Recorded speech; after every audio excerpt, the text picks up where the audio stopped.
After close to 2 decades embarking on one of the most legendary hot streaks in gaming history, the fundamental creative minds behind Rockstar's biggest titles have departed the studio. Save for one of the founding members, Sam Houser, staying behind, his brother and lead narrative designer Dan Houser stepped away in February 2020. Longtime producer Leslie Benzies departed back in December 2014, and very recently Laszlo Jones, another veteran writer and producer, left as well. It can't be overstated how ludicrously important and influential these individuals have been. Not just spearheading every release from GTA 3 to GTA 5, but in Dan Houser's case being head writer on Bully and Max Payne 3, alongside pitching in on pretty much every major Rockstar title. Whilst the reality of their combined departure is shrouded in mystery, save for Benzies, who got involved in a bitter legal dispute over unpaid royalties from Take-Two, it leads me to Dan Houser's final Rockstar game, their newest title Red Dead Redemption 2, and a potential sense of closure.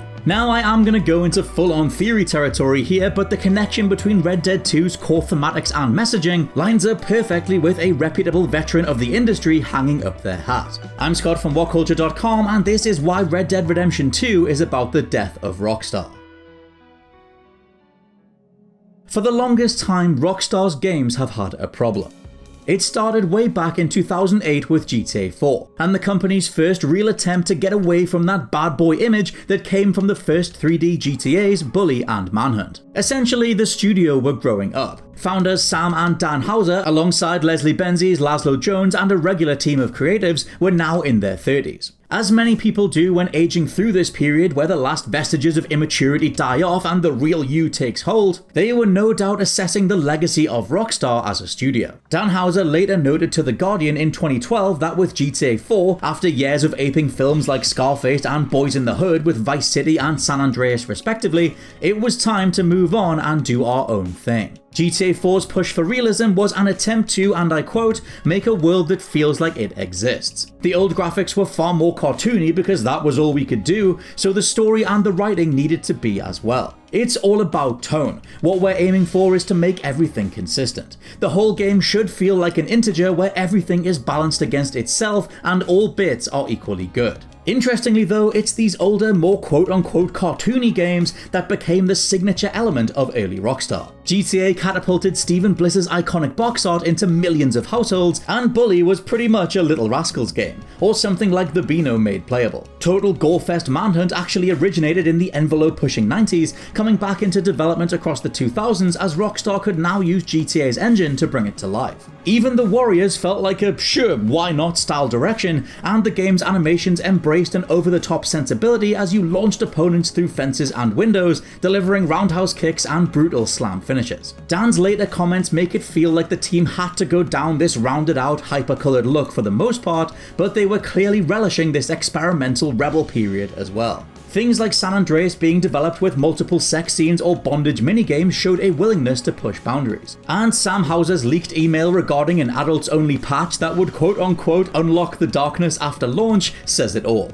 That story, by the way, confirmed that the hot coffee scandal was always somewhat planned by Sam Houser at the top, as the scenes were left intact under the proviso that once San Andreas had cleared the censors, Rockstar would patch in the ability to take part in sex scenes. Point being, there were twin mentalities at the heart of Rockstar. The knowledge that they could do better from Dan, with the primal human reality that mischief, pushing the boundaries of gaming, or all-out rule-breaking can be fun from Sam. These latter elements are largely what we all fell in love with. But as the industry moved on, matured and refined itself, you can almost ask the question, is there a place for GTA? Now, I don't mean the multi-million-dollar selling refined product of a GTA that is Part 5, but the messy punk rock garage band feel of the originals. I hazard to say that the response to that question, when taken through the lens of its aging creators who have put these days behind them, is no. GTA 5 is every bit the GTA of old in terms of base features and overblown car chases, but it lacks the rougher energy of that original run. It almost feels like Dan Houser and the team made a purposeful decision to get the franchise back on track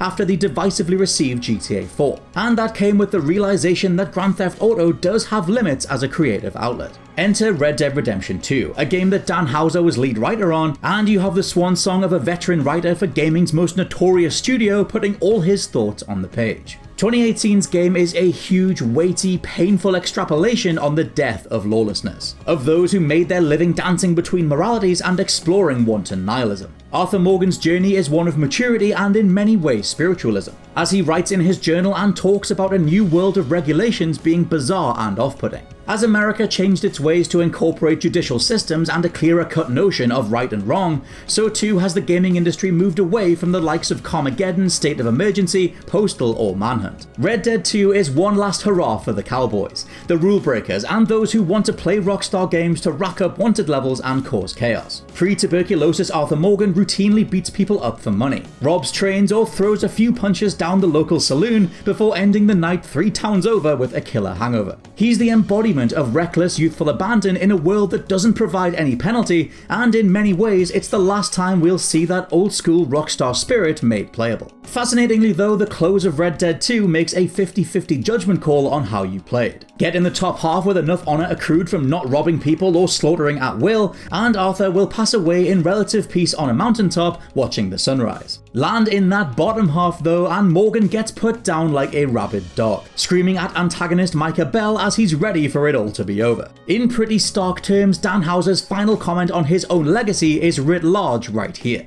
Rockstar's crime sandboxes created 2 types of player, those that see the story through and those that go on endless crime sprees. Play Red Dead 2 ignoring the reality of the world around you, the building blocks of modern day civility and mutually assured community, and Arthur's story ends on a bum note. Find a reason to survive with purpose, stay away from unnecessary crimes and help out your fellow human, and you're gifted an altogether more uplifting finale. GTA in particular has always been a black mirror to those who play it. When given full autonomy to drive sports cars, fire machine guns, kill people, and whatever else comes to mind, how far will you go? By wrapping all of those thoughts into one final project, in itself thematically dissecting the role of society, well-being and camaraderie, Dan Houser speaks mighty powerful parting words without actually saying anything. Rockstar will continue without Dan Houser, Leslie Benzies or Laszlo Jones.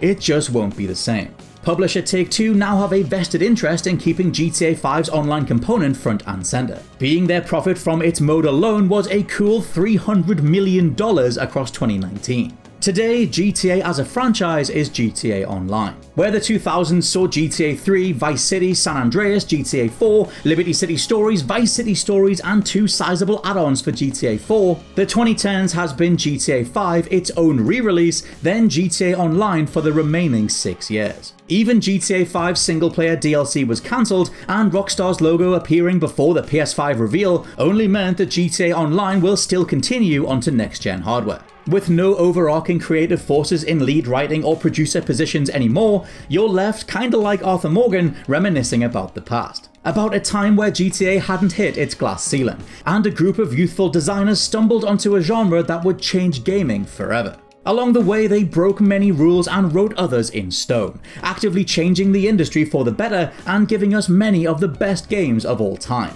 I adore this period, it's what I grew up with and it's one I'm glad to have witnessed year by year. Rockstar have had one hell of an innings, but like BioWare and Bungie, the key staff that brought you so many iconic scenes, lines of dialogue, music choices, gameplay ideas and more just aren't going to be contributing going forward. What that means for how we view the company, what direction their IPs take and whether they can replicate such a phenomenal run remains to be seen. For now, just be glad you were there at the beginning, or go dig out those older GTAs. Rockstar's output will be talked about for the rest of gaming history, and no matter what happens from here on out, they'll always be one of the absolute best.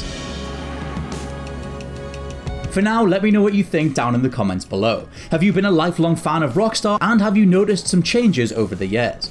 For now, I've been Scott from WhatCulture.com, and I'll catch you soon.